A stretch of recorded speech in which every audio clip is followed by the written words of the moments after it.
What's going on, world?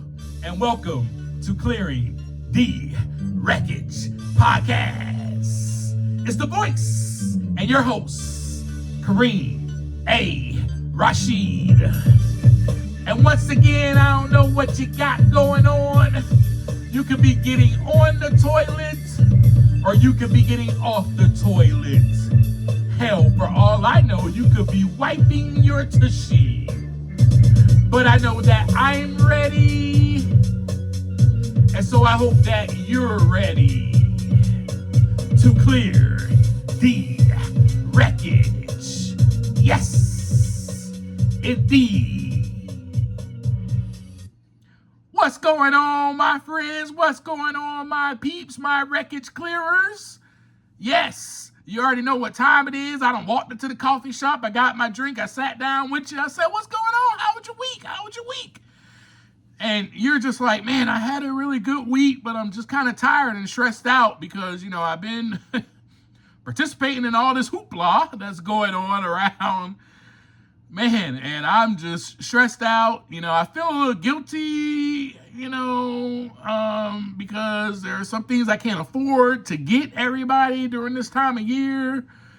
And, so my pockets are feeling a little empty, Kareem, but I'm doing okay. And I'm like, hey, man, I understand right where you are. I haven't really been doing any of that, so my pockets look kind of good. But I understand all the drama and the hoopla behind all of this commotion that goes on around this time of year.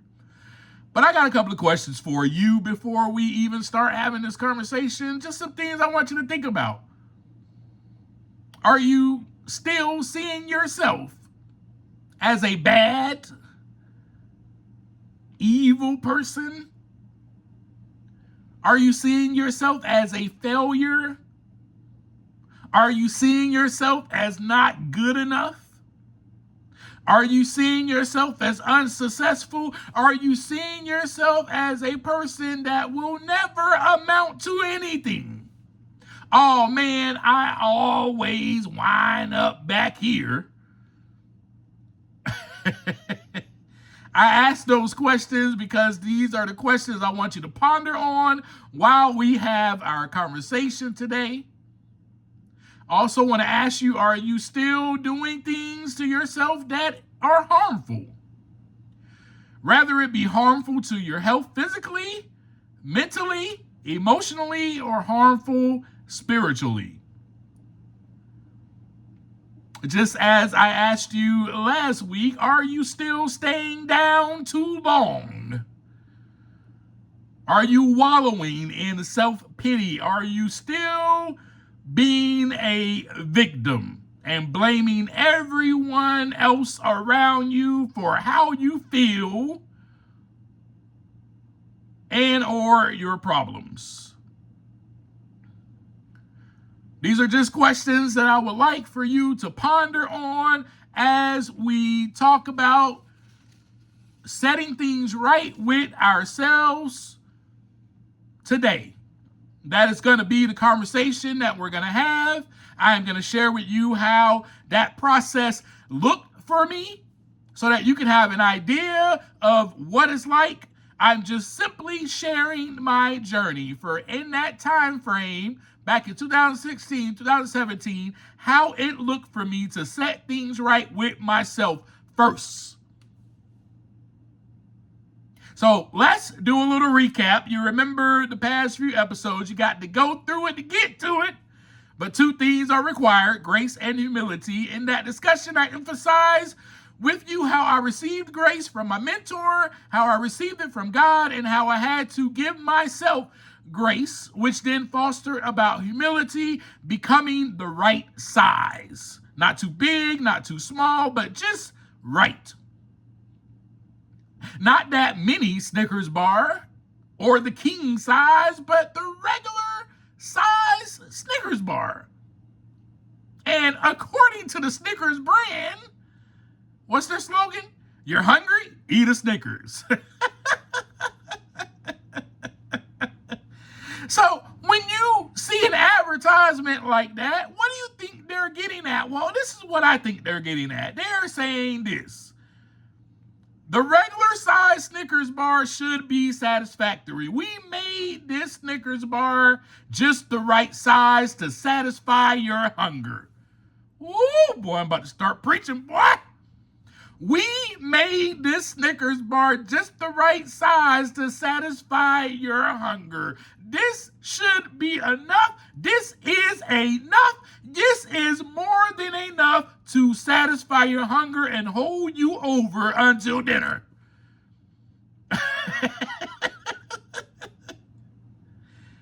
What I take from that is you are enough, I am enough, we are more than enough, and I am more than enough. Yes, I am good, I am satisfactory, you are good, you are satisfactory. Yes, that's what I take from that. I was made inherently good.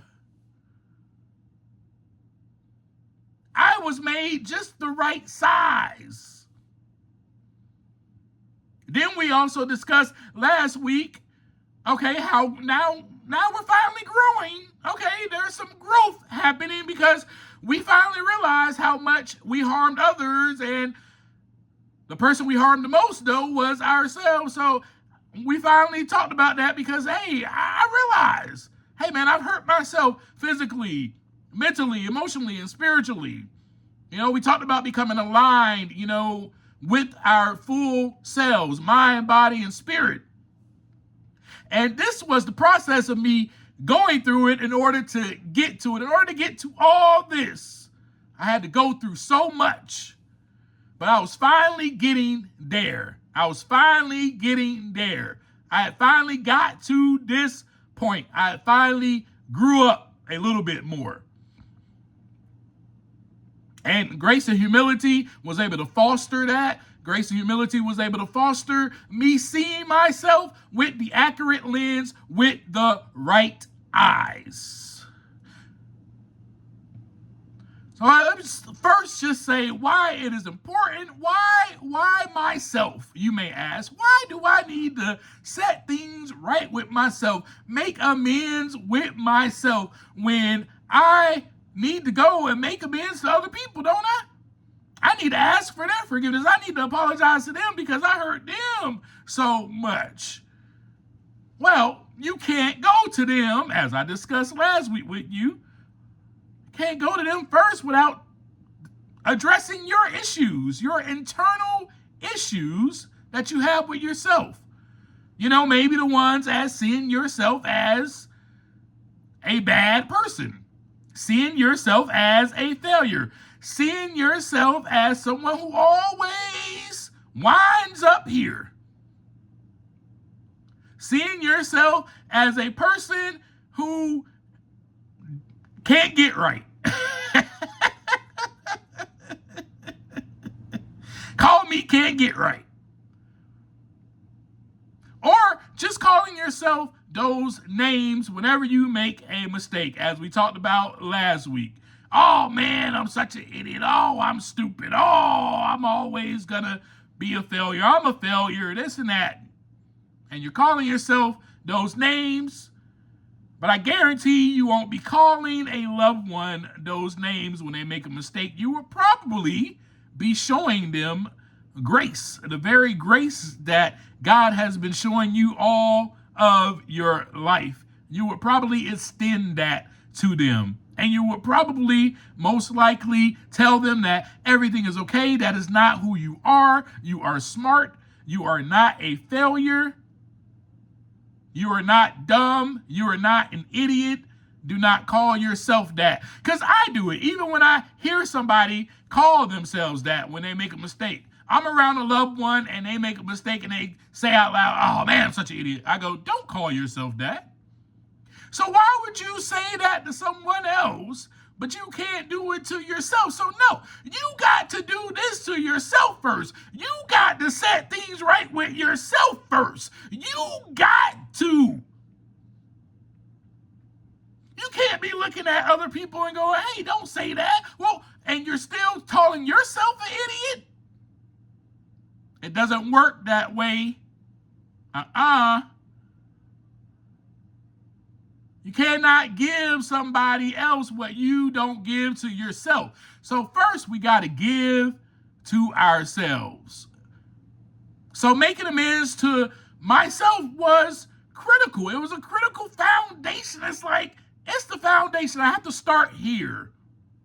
I have to begin clearing the wreckage here. That's why I emphasize with you every single week at the end of every conversation. Take the time to look inside so that the wreckage can begin to clear. We cannot walk around looking at other people clearing their wreckage. We don't have the power, first of all, to even do that.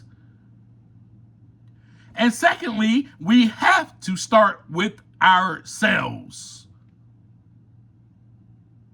in order to be able to give that to other people. So for me to be here right now, as we speak, recording a podcast episode, and to be on my 51st episode with you, and I have our 51st conversation, for you to be on this journey with me on this journey with you, hand in hand, as one, I had to go through it to get to it. I had to give myself what I needed to give myself in order to give you. I had to set things right with myself so that I can set things right with you. I had to forgive myself so that I can forgive others, and I had to start treating myself kindly so that I can treat others with kindness. I had to start giving myself grace so that I can extend grace to others. I had to feed myself, my soul, the nutrients that it needed so that I can give that to other people. I had to feed myself physically so that I can feed other people. You got to take care of yourself first. And I know for some of us, the way that we grew up, we're like, oh, well, that sounds selfish. I got to take care of everybody else. No, you can't take care of them until you take care of yourself. It's just the way that it goes. So I had to address those internal barriers, such as that deep-seated shame and that self-criticism that we talked about just a little while ago, which often prevented progress in my life. It prevented so much progress. It kept me stuck. I was paralyzed by fear. I did not want to make the same mistake over and over again. And then it just led to me looking at myself with morbid eyes. I'm always going to be this way. And then just throwing in the towel and saying, well, what the hell? I'm always going to be this way. Let's just go drink and let's just go party and let's do a bunch of drugs and let's treat people the way that I want to treat them, harmfully. Let's go harm everybody else and harm myself. Because there's no hope for me, right? Like, that is literally what shame does. Shame can lead to hopelessness. Let's talk about breaking the cycle of shame and guilt. Self-amends helps distinguish between the guilt, which is feeling bad about an action. You know, when I made a mistake when I was younger, I felt bad right away. I felt bad. That's guilt. That's normal. But I realized in my life that there were times where I just felt really bad about things and I could not move on. Which then is called shame, because shame is believing that, oh, there's something wrong with me. I am inherently bad. And so we got to distinguish between the two, but we got to break the cycle. So I had to address those internal barriers. I had to address that and see, man, why was I so guilty? Why was I so filled with shame? And then when I got to the why, I had to forgive myself. Forgiving yourself acts as a form of self-liberation. It is freeing you from the emotional weight of the past mistakes that can otherwise trigger self-destructive behaviors. Because if I'm not forgiving myself, then I'm just going to go right back to the same behaviors that I was doing. Because remember, the guilt and the shame can trigger that. It can lead to me going, like I just said, you know what? The hell with it. I'm just going to go drink. have an effort moment and just go and drink and be like, forget it, and not feel that shame anymore or that guilt. You catch my drift? So me making amends to myself and setting things right with myself built the foundation for growth. So that process of that self-forgiveness, it fosters emotional resilience, makes it easier for me to bounce back from the setbacks and maintain that long-term recovery, right? It restores my self-worth. Making amends to myself involves me acknowledging the worth, my worth, that is past beyond my past actions, right? So we just talked about the Snickers bar being the regular size and being just the right size. Me acknowledging that I am good enough. I am the right size. Me acknowledging that I am satisfactory. I am good. It builds my self-esteem and it creates positive self-identity, which is essential for even more healthy decision-making. And then, of course, if you have not made peace with your own past, your attempts to make amends to others may be driven by a desperate need for their validation or letting you off the hook, which can be even re-traumatizing for them. Like, we can't go forward.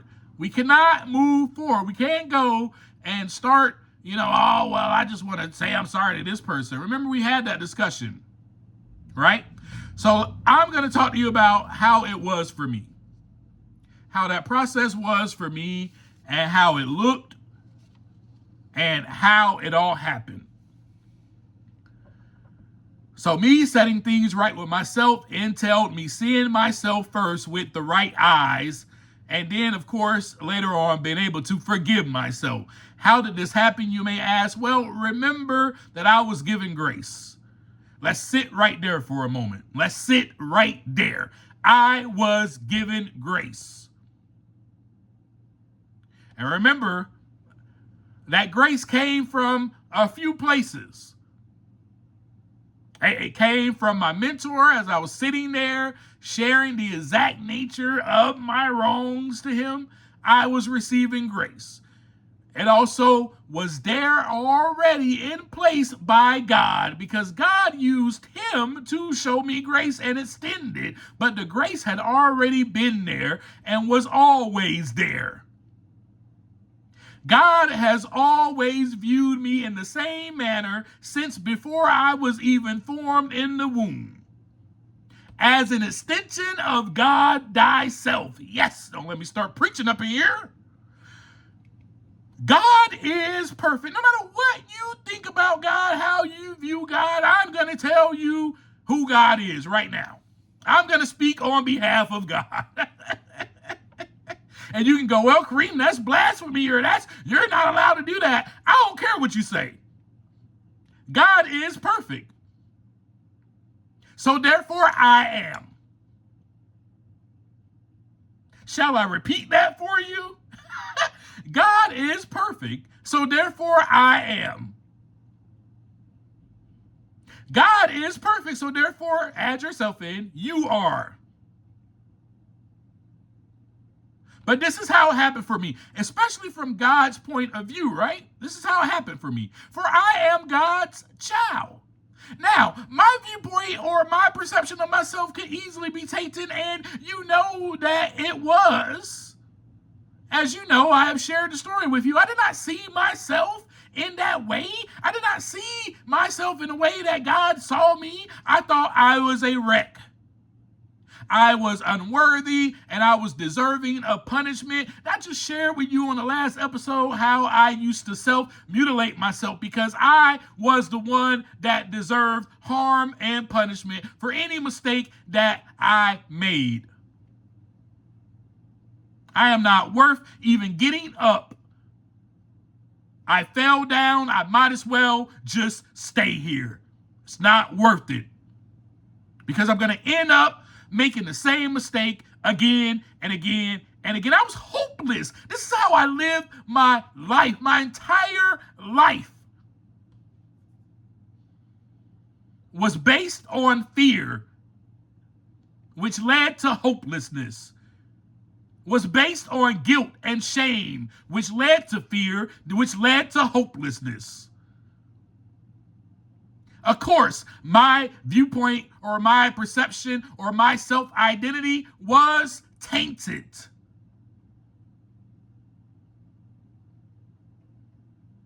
I was unworthy. And then don't let anybody leave me or abandon me, so to speak. Then I felt even more shame. It's me. There's something wrong with me. That's why they left. Have you ever felt that way before? I'm sure you have. That's why we're on this journey together. So I felt that I was deserving of punishment for all of my shortcomings. So what if, just what if, let's do it this way. Let's do it hypothetically. But this is the way that I was seeing things, and I started to see things differently. So I'm sharing the story with you, the transformational process that actually happened inside of me. From the inside out, the wreckage was beginning to clear because I was looking at myself, and I was beginning to look at myself with the right eyes. And I was given those eyes by God because I was able to receive that grace, and I was able to be born of that humility. That humility was born from that grace, is what I meant to say. I'm sorry. So God, on the other hand, hypothetically, let's just use the hypothetical, but remember, this is how I began to see things and how I was transformed.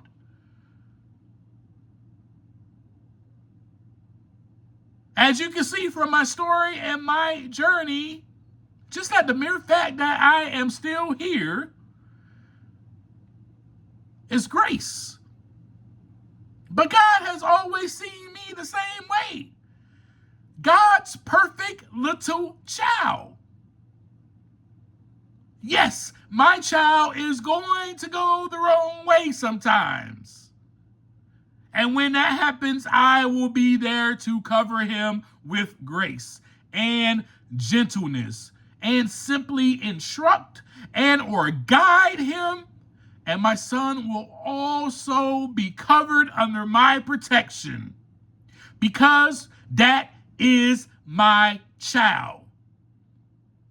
And I am the perfect and greatest parent that ever will be. Hypothetically, let's just say that God is saying this about himself or herself. This is how God thinks. This is how God looks at us. Hypothetically, we could say, just in case, you have an issue with seeing yourself in this light. But by now, the transformation process should have started. If you've been on this journey with me, clearing the wreckage, this is what I was experiencing, a transformation. My eyes have became open, and I started to see how God really sees me. This is how God really sees me, as his child, as her child, whatever, however you look at God. That is how God was seeing me. And so I believe that this is what God is saying about me. This is what God says for me. This is how God fights for me. Because that is my child. And I am the perfect and the greatest parent that there will ever be. And I will show my son that. Not to show off. I mean, I will if I have to. I'm God. I'll show off all the time. But I don't have an ego like that. So I don't do that. I can only just be me. Right? I can only be me. The perfect father, the perfect mother, the perfect nurturer, the perfect comforter, the perfect being. And in my perfection, I can only be gracious. I can only be love in its purest form. My son will never, ever experience a love as genuine, unconditional, everlasting, and as perfect as mine. My friends, this is the God that I came to believe in. I was transformed. My perception was transformed. My viewpoint was transformed. How I saw myself, I was beginning to transform, and I was beginning to go ahead and make things right with myself. So with that, yes, now I was able to see the grace and receive it with an open mind and a willing spirit. And also with that, it was so. It was so. Because I received it from my mentor, and then I was able to grab that perfect grace and love and give it to myself. For example, here's an analogy of that. Here's a blanket or a comforter, and I am butt booty naked, and I have no clothes, and that blanket or comforter is over there, and it says love and grace. And I decide to get up and grab it and cover myself up. I am no longer cold, and I am no longer naked. My friends, I had to grab the clothes. I had to grab the blanket. I had to grab the comforter. In other words, right there is everything that I need right there and more. All the grace, all the love. All I have to do is grab it and clothe myself and or wrap myself up with the very gifts, because grace and love, they're gifts that were already there for me. It just took me a while to see it and to see that it was mine to grab. Instead, I was the person who couldn't see the comforter. I couldn't see the blanket or the clothing. In fact, for a while in my journey, you already know, I rather had kept walking around butt booty naked and froze my tushy off. All the while, there was plenty of grace, plenty of people that God was displaying that grace through. But no, I was stubborn and I was filled with pride. I knew it all. Even though I was deaf, dumb, and blind, I knew what I was doing. I have no problems. Stop trying to tell me what to do. Stop trying to correct me. Stop trying to steer me down a different path or telling me to turn around. I know exactly what I'm doing. So forth and so on. When no one, including God, was trying to harm me, I still thought everyone was out to get me. Now, hear me clearly. When no one, including God, was trying to harm me, it was me that thought badly about himself. It was only grace there. It has always been grace there. I could not see it. But now, I was at that place where I saw it, so I grabbed it. I knew it was mine to grab. I wrapped it around me, and as I had seen how much I harmed myself, my scars, my pain, my addictions, I simply grabbed the blanket, I grabbed the comforter, I grabbed the clothes, and then I simply told myself, you no longer have to be butt booty naked, Kareem. You no longer have to be alone. You no longer have to be cold. You no longer have to hurt yourself. You can now forgive yourself. You can now cover those scars with this clothing. You can now protect yourself from yourself. You can now make the choice to do what is right. You can now make the choice to think differently about yourself. You can now forgive yourself. You can now wrap yourself tightly in those clothes, in that blanket, in that comforter that says love and grace on it. You can now be love and grace. You can now be this to yourself, for you have received it. You saw it, you grabbed it, and you received it, and you wrapped yourself tightly around with love and grace. Now you have given this to yourself. Now you can be that for yourself. Now you can be that for the 5-year-old kid in you. The one you remember that was sitting in the corner, scared because he heard yelling and screaming. You can wrap that kid up with love and grace. To the 9-year-old kid, to the 12-year-old kid, and so forth and so on. This, my friends, is how it looked for me. This was me setting things right with myself. And that's pretty much all I have for you. I just wanted to kind of give you the story of how it looked for me. I didn't necessarily want to come on here and, well, this is what you need to do, and you need to do that, and you need to do this, and then the next step you need to take is this. I didn't want to come on here and do that with you today. I didn't want to have that type of conversation. I just wanted to let you know how that process looked for me. And of course, you already see the process of transformation happening throughout my whole journey as I've been sharing with you. But you can see from episode conversation 49 that we had how, you have to go through it to get to it. And those two things were required, that grace and humility. I had to, my mind, my eyes, everything had to be transformed by grace. Grace, my friends, is transformational. Grace transforms you because it births humility. And not only because it births humility, and you begin to grab onto that grace, you begin to see, oh my goodness, this has been here for me all of this time. Yes, I've messed up so much in my life. Yes, there were so many things that have happened in my life. Oh my gosh, I should be dead. I should be dead. I am still here just for the mere fact that I am still here. That alone. Whew. That alone right there. This kind of makes me like shiver. Wow. You're able to look back at your past behaviors and look back at your past actions and see it's been nothing but grace. It will transform you. And then see all the people there that God put in my life to guide me and instruct me and maybe even give me a little correction was grace. It wasn't punishment. It was not punishment. It was grace.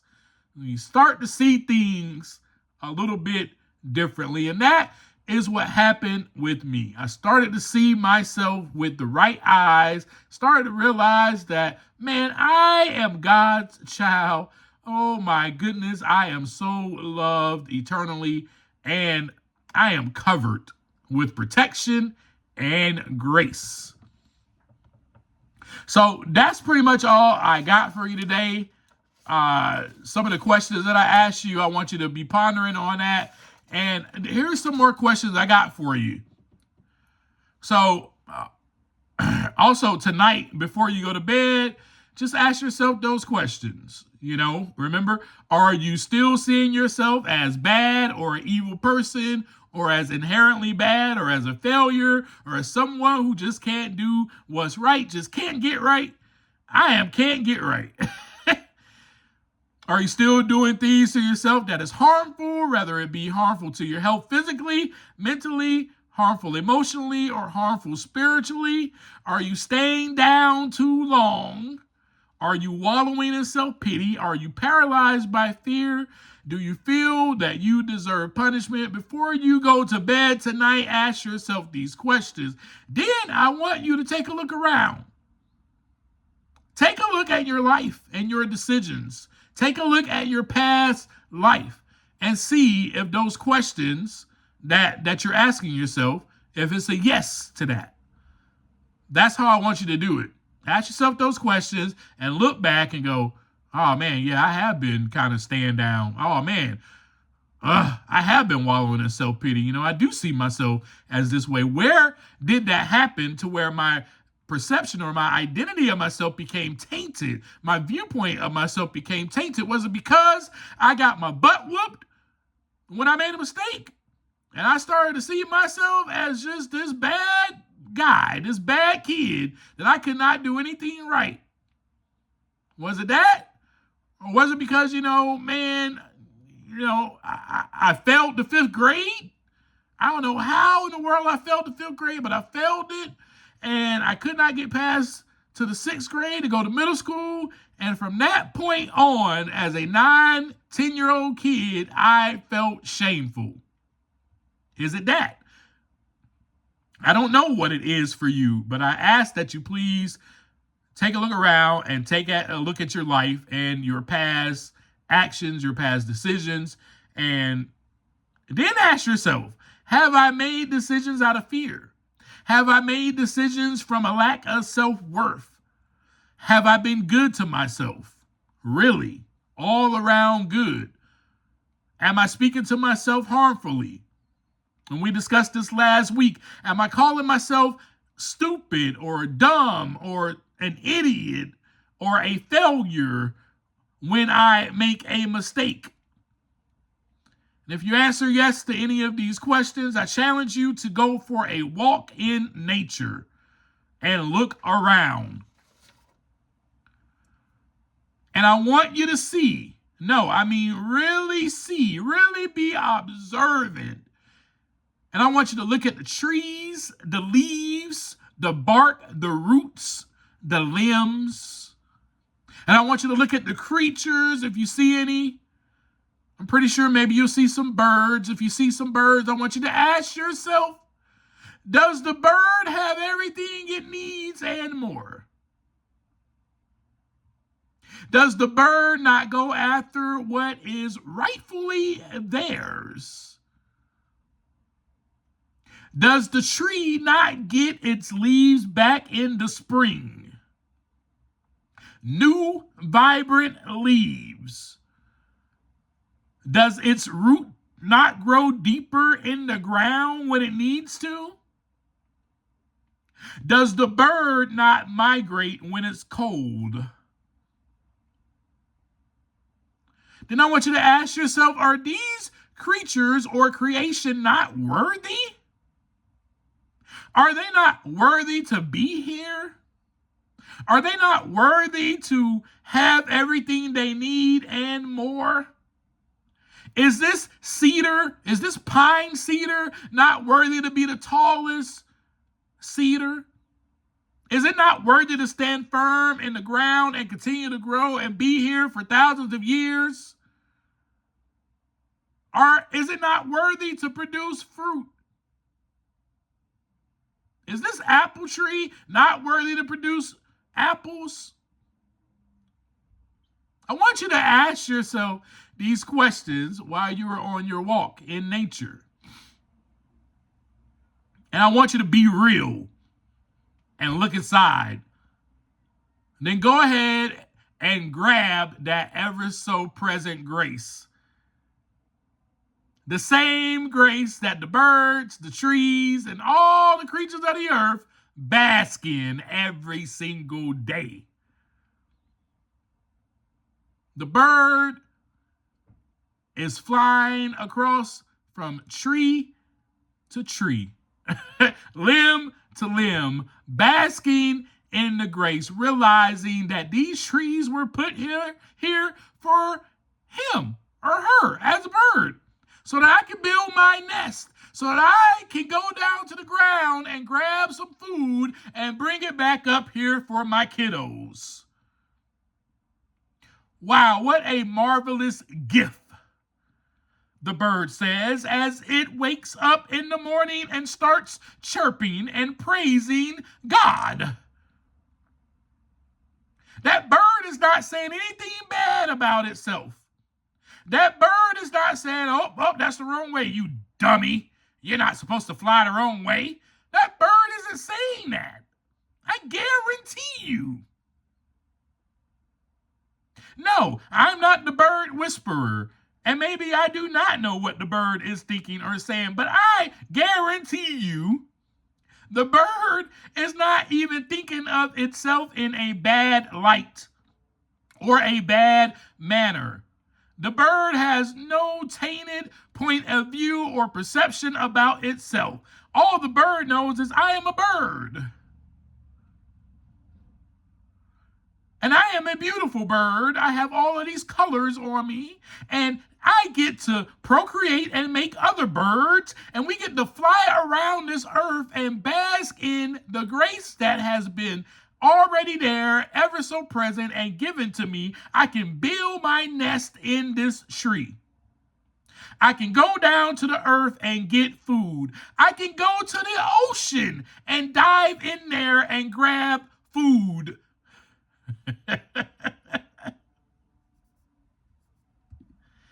Oh my goodness. There's plenty. It is abundant out here for me. There's plenty to go around. There's plenty of birds, different other, types of birds.